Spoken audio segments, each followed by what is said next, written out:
আজি হিমন্ত বিশ্ব শৰ্মাৰ জীৱনৰ আটাইতকৈ ডাঙৰ দীঘল যিটো প্ৰেছ মিট সেই প্ৰেছ মিট চালোঁ। গৌৰৱ গগৈ পাকিস্তানী এজেণ্ট সম্পৰ্কত তেওঁ যিটো প্ৰেছ মিট আগবঢ়ালে 2.5 ঘণ্টা দিল্লীৰ পৰাও বোলে ফ্লাইটৰ টিকেট কাটি মানে কেইবাগৰাকী সাংবাদিকক গুৱাহাটীলৈ নিমন্ত্ৰণ কৰি গৌৰৱ গগৈ যে এগৰাকী পাকিস্তানী এজেণ্ট সেই কথাটোক লৈ তেওঁ SITয়ে যি প্ৰতিবেদন প্ৰকাশ কৰি থৈছিলে তাক ৰাজহুৱা কৰিছে বুলি কৈছে। গৌৰৱ গগৈ পাকিস্তানী এজেণ্ট সম্পৰ্কত তেওঁৰ দীঘলীয়া প্ৰেছ মিটখন শুনিলোঁ। এই প্ৰেছ মিটটোত একেই জুবিনদাৰ চাৰ্জশ্বিটখনত যে একো মালমতং নাছিলে। এতিয়া গৌৰৱ গগৈ এগেইনষ্টত যিবিলাক কথা বতৰা আমি দেখিছোঁ সঁচাকৈ কল্পনাৰ ভিত্তিত কেইটামান কথা কোৱা নিচিনাই পাইছোঁ আৰু তাত একো মালমতং আমি বিচাৰি পোৱা নাই। যদি গৌৰৱ গগৈ পাকিস্তানী এজেণ্ট লগে লগে গৌৰৱ গগৈ গ্ৰেপ্তাৰ কৰিব লাগে, হয়নে নহয় কওক সেই কথাটো আপোনালোকে? মানে গৌৰৱ গগৈ যদি চোৰাংচোৱা, গৌৰৱ গগৈ যদি ভাৰতৰ গোপন তথ্য পাকিস্তান বহিৰাষ্ট্ৰ এখনক যদি যোগান ধৰিছে তেওঁক গ্ৰেপ্তাৰ কৰিব লাগে নে নাই? গ্ৰেপ্তাৰো নকৰে। এনেই আপোনাৰ সেই ছেপ্টেম্বৰতে বোলে গৌৰৱ গগৈ পাকিস্তানী এজেণ্ট বুলি যিটো প্ৰতিবেদন প্ৰস্তুত কৰিছিলে সেইটো আজি 5 মাহ 6 মাহ অতিক্ৰম কৰিছে।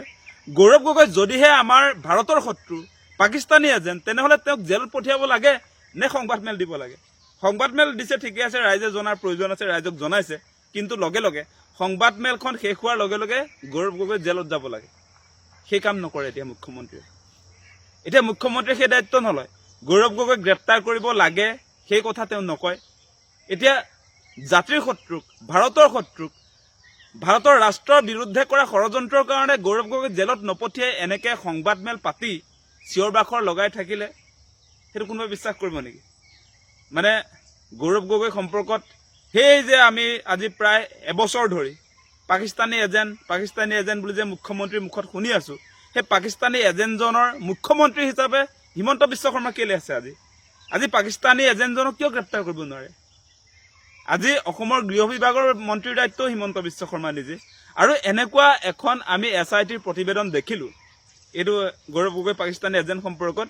সেই তদন্ত প্ৰক্ৰিয়াটোত SITৰ তদন্ত প্ৰক্ৰিয়াটোত পাকিস্তানত মানে গৌৰৱ গগৈ থকা মেলা, ভাৰতৰ চোৰাংচোৱাগিৰি কৰা সেই গোটেই কথা বতৰাবিলাক সম্পৰ্কত সেইবিলাক কথা বতৰা আজিলৈকে এদিনো SITয়ে গৌৰৱ গগৈৰ লগত সোধপোছ কৰা আমি দেখা নাই।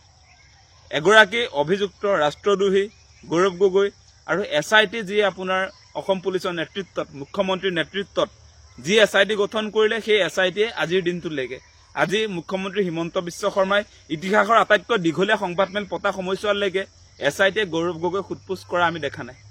সেইটো কি আচলতে? সেই কথাটো আপোনালোকে বিবেচনা কৰক। যেতিয়া কাৰোবাৰ বিৰুদ্ধে অভিযোগ আহে, কোনোবা যদি আপোনাৰ ৰাষ্ট্ৰদ্ৰোহী কাজত লিপ্ত হৈছে, সেই মানুহজনক জেৰা নকৰাকৈ এখন SIT প্ৰস্তুত হৈ যায়।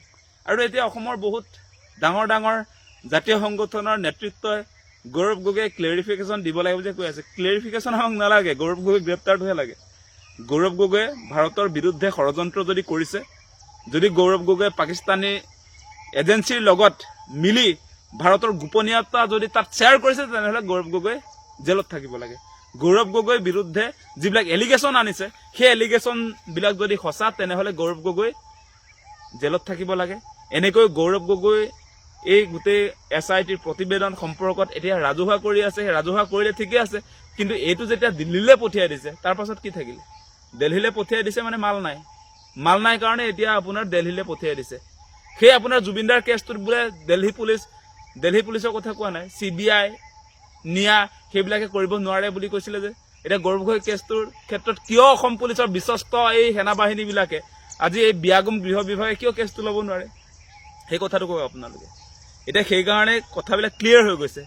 যেনেকৈ জুবিনদাৰ হত্যাৰ ক্ষেত্ৰতো SITয়ে যি চাৰ্জশ্বিট দাখিল কৰিলে, 12,000 পৃষ্ঠাৰ যি চাৰ্জশ্বিট দাখিল কৰিলে তাত যে একো মালমতং নাই, ঠিক তেনেকৈ আজি গৌৰৱ গগৈৰ বিৰুদ্ধে যিবিলাক এলিগেশ্যন মুখ্যমন্ত্ৰীয়ে দাঙি ধৰিছে একেটাই পাইছোঁ। কেৱল কল্পনাৰ ভিত্তিত কেইটামান কথা আমি আচলতে শুনিছোঁ, কিন্তু সেই কল্পনাৰ ভিত্তিত এগৰাকী মানুহক কেতিয়াও অপৰাধী হিচাপে সজাব নোৱাৰি। সেইটো এষ্টাব্লিছ কৰিবলৈ হ'লে যিগৰাকী অভিযুক্ত তেখেতক আচলতে সোধপোছ কৰাৰ প্ৰয়োজন আছিলে সেইটো কিন্তু কৰা নাই। গতিকে সেই কথাখিনিয়ে কৈছোঁ। ইমান ঠিক নহ'ল নেকি?